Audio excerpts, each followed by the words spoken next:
La guerre européenne dure maintenant depuis plus de 4 ans et les haines se durcissent.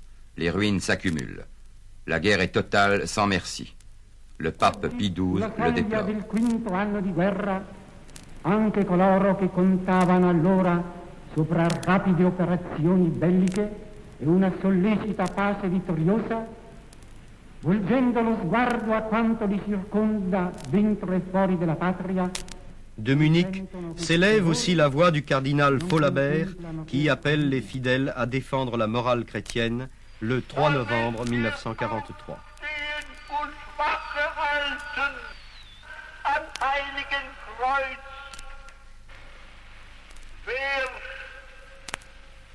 Das Kreuz aus unserem Volke nehmen will, ist ein Verbrecher am Volk. Wer die Botschaft vom Kreuz in unser Volk hineinruft. Ce même jour, dans une petite ville italienne, des soldats alliés, des Canadiens, entendent eux aussi la même messe des morts tandis que le canon tonne tout près.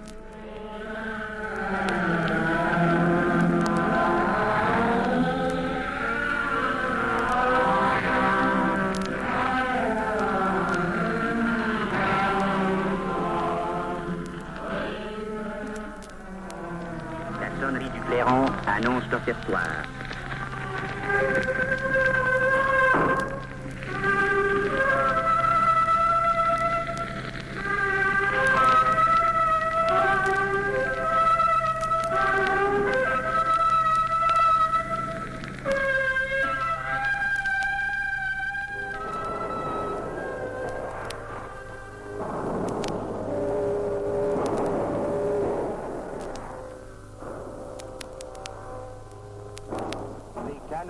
Encore.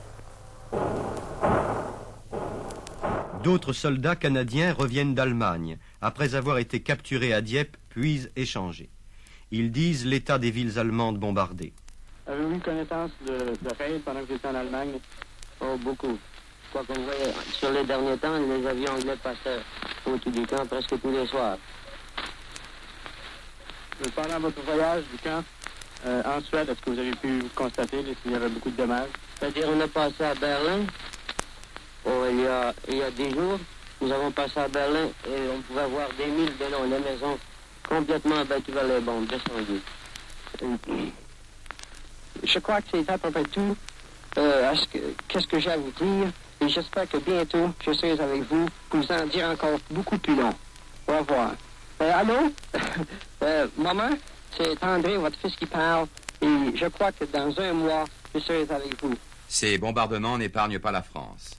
Le chef franciste Marcel Bucard exige des représailles. Il est inadmissible que les bombardements puissent continuer infiniment. Il y a des représailles qui s'imposent.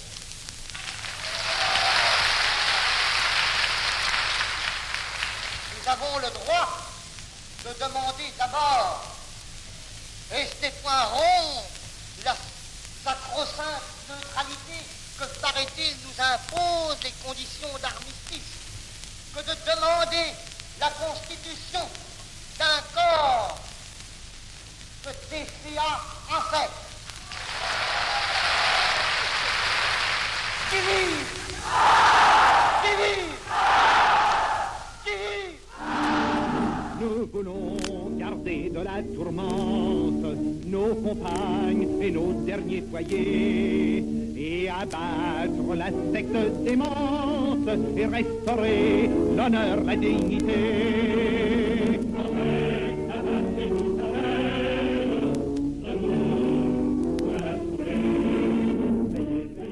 En but à de nombreux attentats individuels, les miliciens ont obtenu en novembre 1943 d'être armés. Des accrochages de plus en plus sanglants les opposent aux maquisards. Philippe Henriot est le porte-parole de la milice dont il est membre. Je demandais ce que pourrait bien donner une réunion milicienne. Je sais bien ce que vous croyez avoir à nous reprocher. Nous avons une fierté, une seule. Nous sommes des gens fidèles. Et non, nous n'avons pas changé de camp.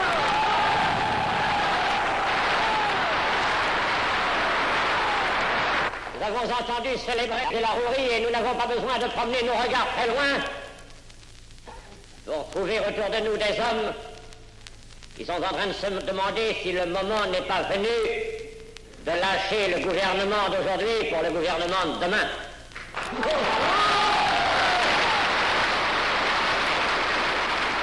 Nous n'avons pas besoin d'aller extrêmement loin pour voir des gens qui n'ont compris en aucune manière l'avertissement du président Laval. Le président Laval a dit à ceux qui représentent l'administration française: vous pouvez n'être pas d'accord avec le gouvernement. Dans ces conditions-là, vous êtes libre de vous en aller.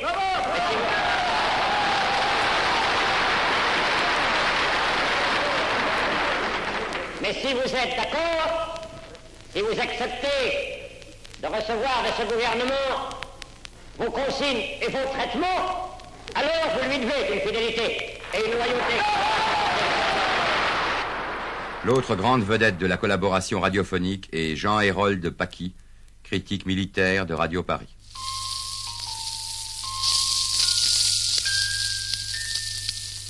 Une libération alors, cette trahison nord-africaine, mais une libération de quoi? Sur cette terre, sur la terre de la chevauchée du duc d'Aumale, sur la terre des piétinements du maréchal Bourmont et du maréchal Bugeaud, sur la terre des aventuriers héroïques qui ont nom Jean Garnier, la Mauricière, Landon, de Bournazel, de la Périne, de Foucault, sur la terre où dort volontairement exilé de nos terres mosellanes le maréchal Lyautey. Sur cette terre-là, l'Angleterre de M. Churchill a promené l'inintelligente majesté, le lamentable Benet, héritier de 10 siècles d'une histoire où il n'y a que des cocus et du sang, de l'argent et des drames, de la pourriture et du vol, du satanisme et de l'alcool. Nous, nationalistes, nous disons aux Français qui ne sont et ne veulent être ni Allemands, ni Anglais, ni Américains, ni Russes, ni vaincus, ni idiots. Nous disons que la guerre commence aujourd'hui contre l'ennemi du dedans et qu'elle se fera en armes, côte à côte avec ceux de la Wehrmacht, à laquelle il serait tout de même par trop déshonorant pour nous de leur confier, de lui confier chez nous, en France, un rôle de gendarme intérieur, après lui avoir demandé déjà de nous protéger contre un assaut des ennemis de l'extérieur.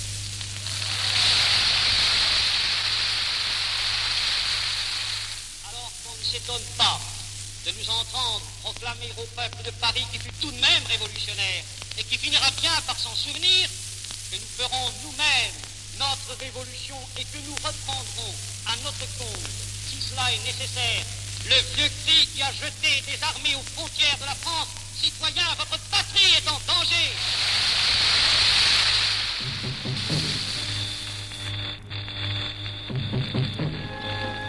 Collaborateur, mon petit homme, ta mauvaise mine, t'as pas l'air bien, t'es tout nerveux, te voilà comme un merlan dans un sac à main, t'as froid dans le dos et tu transpires. Ben ce que tu as, moi je vais te le dire. Tu as la trouille, tu as les foies, ça te tient là dans l'estomac. Tu as la trouille, tu as les foies, ça te tient bien, ça ne te lâchera pas. La retraite allemande se poursuit en Russie, où les offensives soviétiques se succèdent du nord au sud. Le général Franco a rappelé les volontaires espagnols qui se battaient dans la division Azul.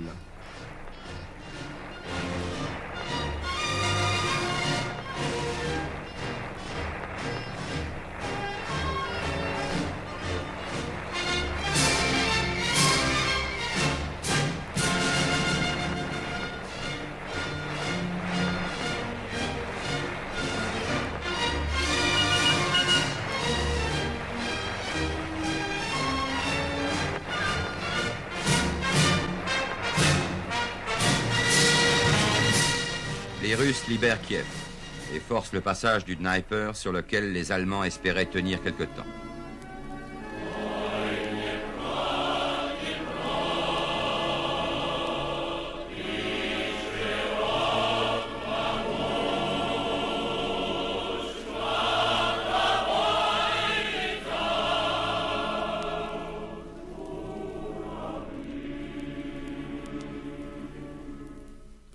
Cependant, la cohésion de la Wehrmacht est maintenue, grâce à la tactique de défense élastique qui provoque l'ironie des chansonniers de la BBC. Chaque pas en avant doit être immédiatement suivi la sauce d'éclair de 15 pas en arrière, puis de manière à droite, l'aile gauche glisse sur l'aile droite, pendant que l'aile droite ébauche, un virage sur l'aile gauche. C'est la défense et la suite. You're fish with good.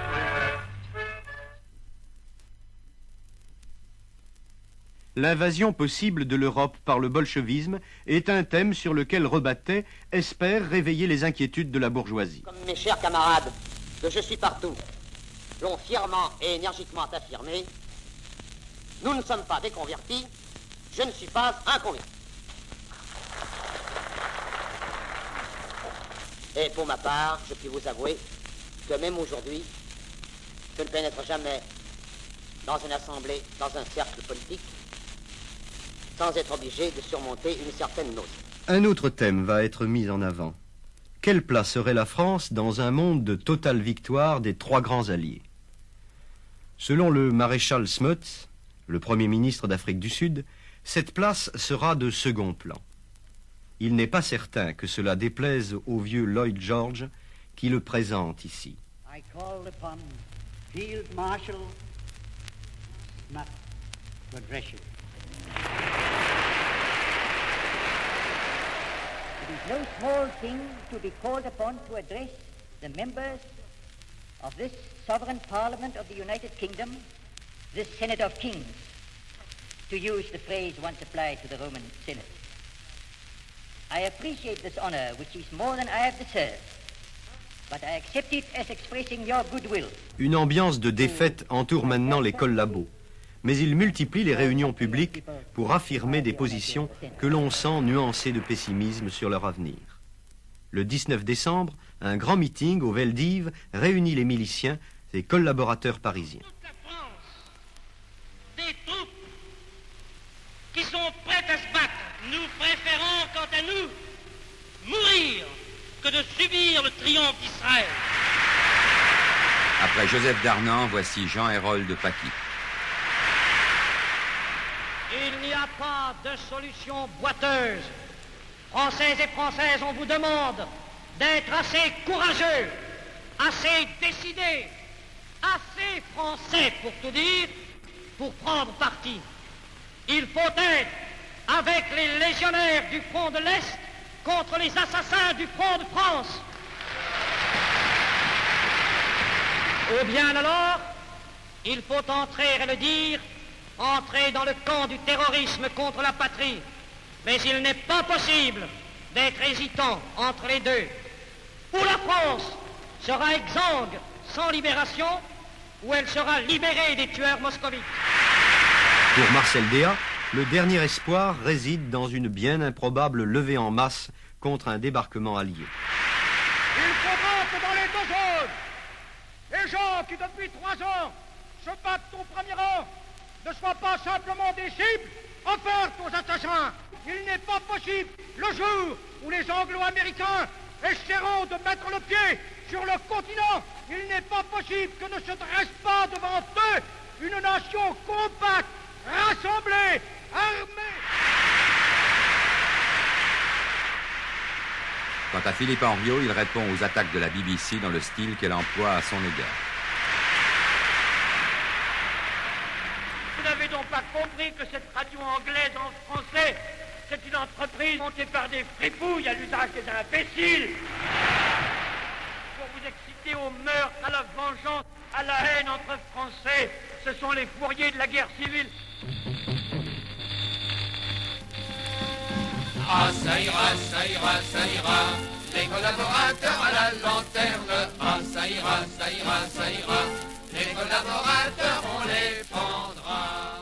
Il faut dire que l'humour de Radio Paris, ici exprimé par Robert Le Vigan, ne vole pas très haut.